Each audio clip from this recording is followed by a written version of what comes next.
আসসালামু আলাইকুম ওরহমতুল্লাহ। সুপ্রিয় শিক্ষার্থীবৃন্দ, আশা করি তোমরা সবাই ভালো আছো। এই ভিডিওটা তৈরি করছি নবম শ্রেণীর শিক্ষার্থীদের জন্য। 2024 সালের নবম শ্রেণীর ইংরেজি বইয়ের ষষ্ঠ অধ্যায়ের 96 পৃষ্ঠার সমাধান নিয়ে আজকে আমরা এই ভিডিওটা তৈরি করছি। Class 9 English chapter 6 activity 6.4.2 the art of expressing কম্প্যারিজনস, page number 96। তোমাদের এটা হচ্ছে অ্যাক্টিভিটি 6.4.2 এর পার্ট 1। আমরা মোট 6টা পার্ট তৈরি করব। 6টা পার্টে আমরা 6টা এসে দেখব, ঠিক আছে? তো যারা এখনও অন্যান্য বিষয়ের ভিডিওগুলো দেখোনি তারা আমাদের চ্যানেলের প্লে লিস্ট অপশন থেকে ঘুরে আসতে পারো। সেখানে তোমরা নবম শ্রেণীর বাংলা, ইংরেজি, গণিত, বিজ্ঞান, ডিজিটাল প্রযুক্তি, স্বাস্থ্য সুরক্ষা, জীবন ও জীবিকা, ইসলাম শিক্ষা, শিল্প ও সংস্কৃতি এবং ইতিহাস ও সামাজিক বিজ্ঞান, প্রতিটা বিষয়ের জন্যই আলাদা আলাদা করে প্লে লিস্ট পেয়ে যাচ্ছ। এখান থেকে তোমাদের যে বিষয়ের ভিডিও দরকার খুব সহজেই তোমরা দেখে নিতে পারবে। আমাদের আজকের আলোচনার বিষয় 6.4.2 let's discuss, think and solve hour problems. চলো আলোচনা করি, ভাবি এবং সমস্যার সমাধান করি। Follow the instructions given below to the activity. কাজটি করার জন্য নিচে দেওয়া নির্দেশনাগুলো অনুসরণ করো। In groups 5 to 6 discuss and identify 2-3 issues or problems related to your school or locality that need opinions or decisions. 5 থেকে 6 জনের দলে তোমরা তোমাদের বিদ্যালয় বা এলাকার 2 থেকে 3টি সমস্যা শনাক্ত করে আলোচনা করো, যেগুলোর আলোচনা বা মতামত খুবই দরকার। লেটার, পরবর্তীতে, find out the best 2 solutions to address the issues or problems. সমস্যাগুলো সমাধানের 2টো সেরা সমাধান খুঁজে বের করো। দেন, তারপর, write each of the issues or problems with the suggested 2 solutions individually on a piece of paper and drop them in the box. তারপর এক এক করে প্রতিটি সমস্যার প্রস্তাবিত 2টি সমাধান একটি কাগজে লিখে বক্সে ফেলো। Now, as a group representative choose 1 issue or problem from the box. এখন দলের একজন প্রতিনিধি হিসেবে তুমি বক্স থেকে একটি সমস্যা বেছে নাও। It is time to discuss and write a compare and contrast essay on the issue or problem you have chosen. এখন পালা তোমার বাছাই করা সমস্যার উপর আলোচনা করার এবং একটি তুলনা ও প্রতিতুলনা রচনা লেখার জন্য। মাইন্ড দ্যাট, মনে রেখো, your essay is to help take the best solution among the 2। তোমার রচনা হবে 2টির মধ্যে সেরা সমাধানটি নিতে সাহায্য করা। So in your essay you have to compare and contrast both opinions in a way that the readers can make their choices easily. তাই তোমার রচনায় তোমাকে 2টি বিকল্প নিয়ে এমনভাবে তুলনা বা প্রতিতুলনা করতে হবে যাতে পাঠকেরা যারা এটা পড়বে তারা খুব সহজেই তাদের মতামত এখান থেকে বেছে নিতে পারে। If you want you may write your opinion. তুমি যদি চাও চাইলে তোমার মত তুমি এখানে লিখতে পারবে। Most importantly, follow the structure of A compare and contrast এসে। সবচেয়ে গুরুত্বপূর্ণ বিষয়টা হচ্ছে যে তুলনা আর প্রতিতুলনা রচনার যে কাঠামো আছে সেটা তোমাকে অনুসরণ করতে হবে। লেটার, পরবর্তীতে, check the spelling, sentences and transition words of your essay with other groups and the teacher if you need and make the final draft. তোমার যদি চূড়ান্ত খসড়া করার প্রয়োজন হয় তোমার রচনার বানান, বাক্য এবং রূপান্তর শব্দগুলো শিক্ষক এবং অন্য দলের সাথে মিলিয়ে দেখো। Later, submit your final copy to your teacher. পরবর্তীতে শিক্ষকের কাছে তোমার চূড়ান্ত লেখাটা জমা দাও। You or the teacher may collect all the essays and make a spiral binding book and place it to the school administration to consider the students' choices or keep it in the school library for others to read. তুমি বা শিক্ষক সবগুলো রচনা সংগ্রহ করে spiral binding খাতা বানাতে পারো এবং শিক্ষার্থীদের পছন্দ বিবেচনা করতে অথবা অন্যদের পড়ার জন্য বিদ্যালয় পাঠাগারে রাখতে পারো, বিদ্যালয় প্রশাসনের কাছে জমা দিতে পারো। Some example issues or problems to help find yours own. এখানে কিছু দৃষ্টান্ত দেওয়া হচ্ছে তোমার নিজের সমস্যা খুঁজে বের করতে সাহায্য করবে এগুলো। তো আমরা 6টা দৃষ্টান্ত দেখবো এখানে। কী কী আছে? Egg or banana or samosa or singara for school tiffin, blue or white or brown or white, any colour you like for school dress, cell phone should be allowed or not in the school campus, tiffin time should be increased or not, 2 ways to make your school campus green, public or private vehicles will be banned or not in front of the school gate, etc.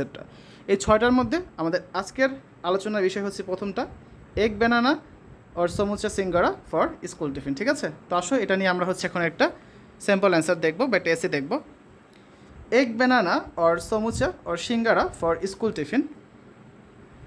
প্রথমে হচ্ছে আমরা একটা introduction লিখবো বা আমাদের হচ্ছে একটা ভূমিকা অনুচ্ছেদ লিখতে হবে।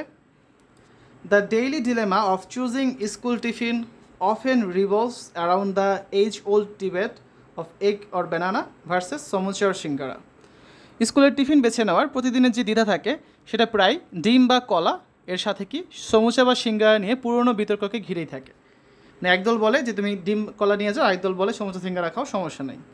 The decision is not merely about satisfying hunger but also about striking a balance between nutrition, taste and convenience. সিদ্ধান্তটি নিছক ক্ষুধা মেটানোর বিষয়ে নয় বা ক্ষুধা মেটানোর জন্য নয়, বরং পুষ্টি, স্বাদ এবং সুবিধার মধ্যে ভারসাম্য বজায় রাখার বিষয়ে কিন্তু আমাদের বিবেচনায় নিতে হবে। এই গেল ইন্ট্রোডাকশন প্যারাটা। এখন আমরা দেখব বডি প্যারা 1। আমাদের হচ্ছে মূল অনুচ্ছেদের প্রথম যে অংশটা সেটা। Eggs and bananas stand out for their nutritional powers, offering a powerhouse of essential nutrients. এটা হবে কি পাওয়ার হবে, ঠিক আছে? কি বলেছে? ডিম এবং কলা তাদের পুষ্টির ক্ষমতার জন্য আলাদা প্রয়োজনীয় পুষ্টির পাওয়ার হাউস সরবরাহ করে। Eggs provide high quality protein and various vitamins, while bananas offer a quick energy boost with natural sugars. ডিম উচ্চমানের প্রোটিন এবং বিভিন্ন ভিটামিন সরবরাহ করে, যেখানে কলা হচ্ছে প্রাকৃতিক শর্করার সাথে দ্রুত শক্তি বৃদ্ধি করে থাকে। ইন কন্ট্রাস্ট, বিপরীত দিকে samosa and singara cater to those who crave a savoury delight during lunch time. Samosa এবং সিঙ্গারা যারা দুপুরের খাবারের সময় একটি সুস্বাদু আনন্দ কামনা করে তাদের ইচ্ছা পূরণ করে। The fried or baked goodness of this snacks ads A flavourful twist to the school tiffin experience. এই স্ন্যাক্সের ভাজা বা বেকড করা স্কুলের টিফিনের অভিজ্ঞতা একটা স্বাদযুক্ত অভিজ্ঞতা যোগ করে। এরপর দেখব বডি প্যারাগ্রাফ 2, অর্থাৎ হচ্ছে মূল অনুচ্ছেদ 2 যেটা। When it comes to convenience, the simplicity of packing a banana and boiled egg contrasts sharply with the more intricate preparation and potential mess associated with samosa and shingara. কি বলা আছে? যখন সুবিধার কথা আসে, একটি কলা এবং সিদ্ধ ডিম প্যাক করার সরলতা আরও জটিল প্রস্তুতি এবং সমুচা এবং সিঙ্গারার সাথে যুক্ত সম্ভাব্য যে বিশৃঙ্খলা আছে তার সাথে তীব্রভাবে বৈপরীত্য করে। মানে কি, কলা এবং সিদ্ধ ডিম যখন আমরা প্যাক করে নিয়ে যাই টিফিনের জন্য, সেটা করা কিন্তু তুলনামূলকভাবে সহজ সিঙ্গারা এবং সমুচা নেওয়ার ক্ষেত্রে তার তুলনায়, ঠিক আছে? The former options are easily portable, ideal for a quick and fuss free mid day snack. প্রথম যে আমাদের বিকল্পটা ছিল অর্থাৎ কলা এবং ডিম, সেটা হচ্ছে সহজেই বহনযোগ্য, দ্রুত এবং মধ্যাহ্নভোজের জন্য, নাস্তার জন্য একটা আদর্শ এটা।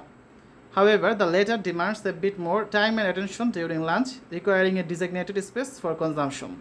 পরবর্তী দ্বিতীয় যেটা আছে অর্থাৎ হচ্ছে সিঙ্গারা সমোসা, এর জন্য একটু বেশি সময় লাগে, বেশি মনোযোগ দিয়ে প্যাক করতে হয় এবং সেবনের জন্য মানে খাওয়ার জন্য হচ্ছে নির্দিষ্ট স্থান প্রয়োজন হয়।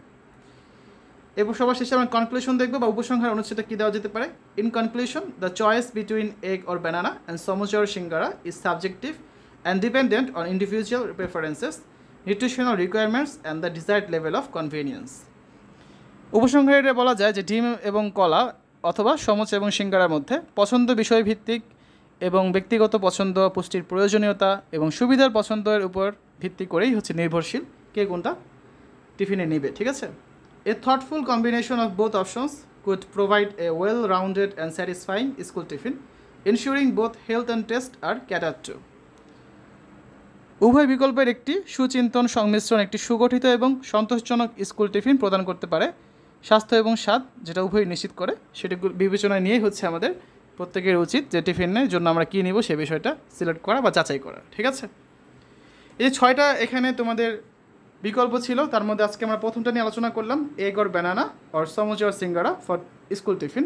আরও যে বাকি 5টা আছে এগুলো নিয়ে হচ্ছে পরবর্তী 5টা পর্বে আমরা আলোচনা করব। তো আগামী পর্বে আমরা দেখব blue or white or brown or white any colour you like for school dress, অর্থাৎ তুমি তোমার বিদ্যালয়ের পোশাকের জন্য নীল বা সাদা অথবা বাদামি বা সাদা, তোমার পছন্দের যে কোনো রঙই হতে পারে, তো কোন কালারটা তুমি সিলেক্ট করবে সেই বিষয়ে আমরা একটা কম্পেয়ার অ্যান্ড কন্ট্রাস্ট এসে আগামী পর্বে আলোচনা করব। আর এই পরের পর্বগুলোতে হচ্ছে আমরা বাকি যে এসেগুলো আছে, যেমন সেলফোন কি বিদ্যালয়ে নেওয়া স্কুলে নেওয়া ঠিক নাকি নেওয়া ঠিক না, টিফিন টাইম যা আছে সেটাই ঠিক নাকি আরও বাড়ানো উচিত, তারপর স্কুল ক্যাম্পাস কীভাবে আরও সবুজ করা যায়, আর এটা হচ্ছে কি যে বিদ্যালয় গেটের সামনে ব্যক্তিগত গাড়ি নিষিদ্ধ করা হবে কি না, এই বিষয়গুলো নিয়ে আমরা ধীরে ধীরে বাকি পর্বগুলোতে আলোচনা করে দেবো, ঠিক আছে? তো শিক্ষার্থীরা এতক্ষণ তোমরা দেখলে class 9 English chapter 6 the art of expressing কম্প্যারিজনস activity 6.4.2 or lesson 6.4.2 page number 96 এটা হচ্ছে অ্যাক্টিভিটি 6.4.2 এর প্রথম পর্ব ছিল। তো আশা করি তোমাদের কাছে ভিডিওটা ভালো লেগেছে। আজ এখানে বিদায় নিচ্ছি। আল্লাহ হাফেজ।